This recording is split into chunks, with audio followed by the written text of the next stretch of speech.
Well, today's video is not going to be the usual that I've been doing, which is traveling someplace and showing something, but it's just going to be spending a little time at home and doing a little cooking. And the recipe that I'm going to share with you today is a favorite of mine and my husband's. It's called Schoolhouse Brownies. And the reason it's called this is when we were young children, the little school that we went to, the cooks made this specialty for us a lot. And I'll give you the ingredients, and then I'll give you the exact measurements when I start to put it all together. And it'll also have the directions in the description box below. You'll need some sugar, some all-purpose flour, some cornmeal, which is the very unusual ingredient that is not in most brownies, but that's what makes this one special.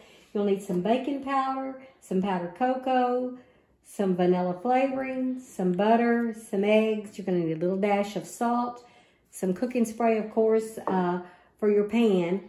And I've got two sizes pans there. I'm not sure which one it is because I'm just going to make half a recipe today because it's just for me and my husband, and we're not having grandchildren coming in or anything today that we usually share this with. So get ready and enjoy a very old-fashioned type recipe. Thank you. Well, we're going to get started on our recipe, and this recipe is probably 75 years or older maybe, that's been in existence here in the community where we live. We're going to start with getting our oven preheated to 350, and we are going to get us some butter melted in the microwave. It'll take 1/4 cup, which is 4 tablespoons.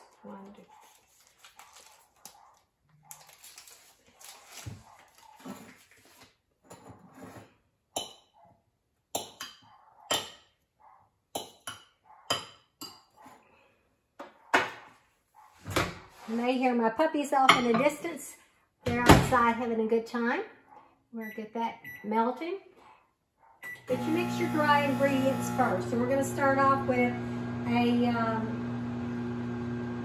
1.5 cups of sugar. I've already got some in there at the first cup, and there's 1/2. We are going to need 3/4 cup of flour.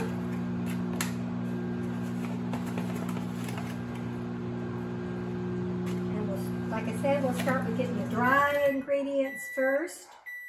Some of this I'm kind of eyeballing. You may be a little bit more precise when you're cooking than I am. We'll also need 3/4 cup of cornmeal, and that's our secret ingredient that makes this brownie mixture so different and so good. Whoop, getting it on the stove a little bit, but no problem, we'll get it cleaned up.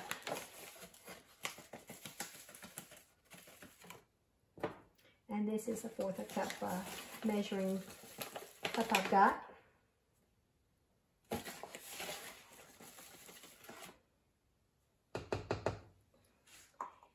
And we're going to need 1 teaspoon of baking powder.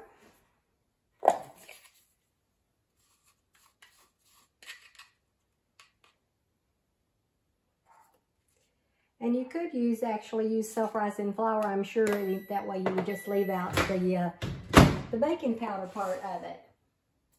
And I'll add a dash of salt. And I just eyeballing that. And then we're going to add, it says about, the whole recipe says for about 1/4 of a box of cocoa, which would be 2 ounces. And I'm just going to add about 1/4 of a cup. I'll let you know if it needs a little bit more afterwards, because they actually made this when they were making it, the cooks we had. They made it so much that they could just eyeball it and make it. They did it so many years. And so we got 1/4 cup of that. And if you like pecans or walnuts or whatever, that is optional, and you could also add that in there too. Now we're going to mix that up real well.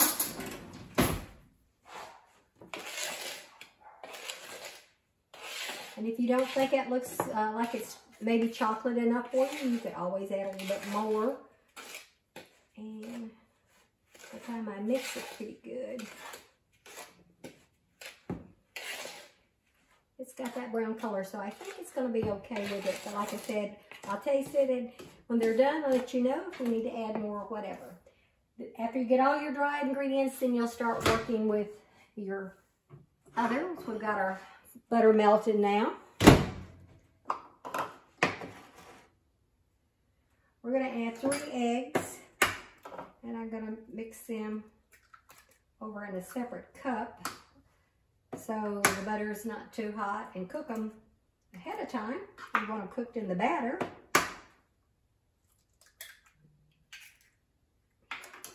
And we're going to beat those up.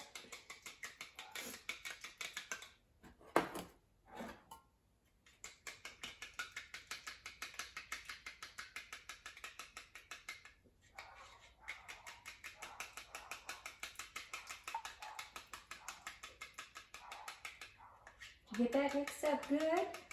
We're going to add a teaspoon of vanilla. I'm going to go ahead and add that to the butter so that it'll cool it down a little bit when I add the eggs to it.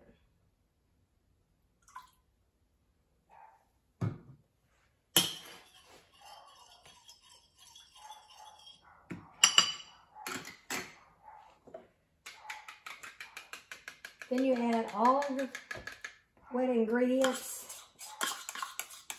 into your dry, of course. And mix that egg up a little bit. Butter may still be a little bit warm. You don't want to get those eggs too hot.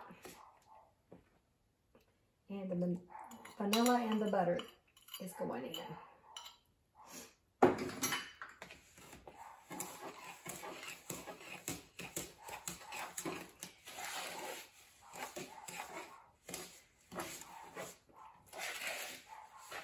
Now this batter is going to be real thick because you don't add any kind of milk or anything to it, and that's normal. These brownies are also a little bit more drier than usual. Of course, if you wanted to make them more moist, you could add more eggs. Probably could even add a little milk, it wouldn't hurt, but it doesn't call for it. And as you'll see, it is very thick. Got to stir from the bottom, and you could do this with a mixer. I just prefer to do it with my hand and a spoon.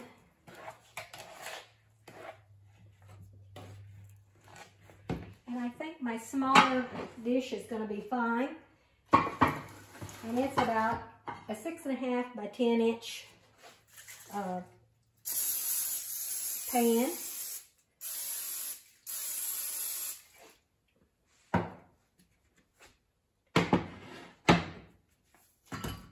These should cook for like 30 minutes or until you can maybe stick a toothpick in it and see they're done. As you can see, it's very thick coming out, but it makes for very good brownies.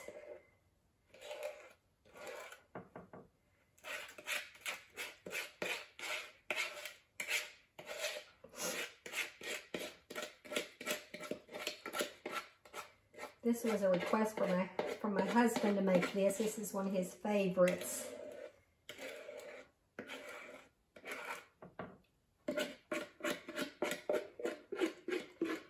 He asked for me to make them for Thanksgiving, but I thought, well, it's a nice cool fall day. I'll just go ahead and make them for him today and give him a special treat.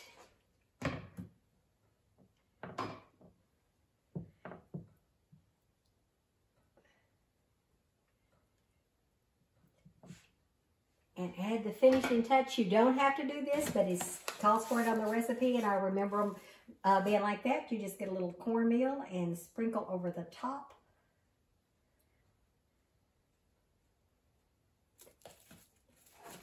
And then you're ready to put in the oven. And in about 30 minutes, we shall have brownies, and I'll show you the finished product. Well, 40 minutes later, and the brownies are done. It did take about 10 minutes longer than I thought it would. You'll see a couple of toothpick holes there. I tried it at 30 and 35 minutes, and it's still a little gooey inside, so we went for the 40 minutes. You may not like the look of the white cornmeal on top, and that's strictly optional, but the recipe calls for it, so it's up to you if you want to have it on there sprinkled thicker or just leave it off altogether. We're going to let it cool for about 10 minutes, and then we'll be back and taste it and let you know if that was enough chocolate that I added. Well, the brownie passed the taste test. They tasted really yummy. The cooking 40 minutes left just enough moisture in it to make it still good. Another 5 minutes if you like them a little bit more dry, and that's the way they usually served them mostly when we were children at school. It would have been just as good. It does have like a crunch type topping to it. It rises itself and does that automatically. It would have been yummy with a scoop of vanilla ice cream, but didn't have that, so just having to have it with a glass of milk today. I hope you enjoyed my video, and if you did, please give me a thumbs up, and I'd love for you to subscribe to my videos. Thank you so much for watching.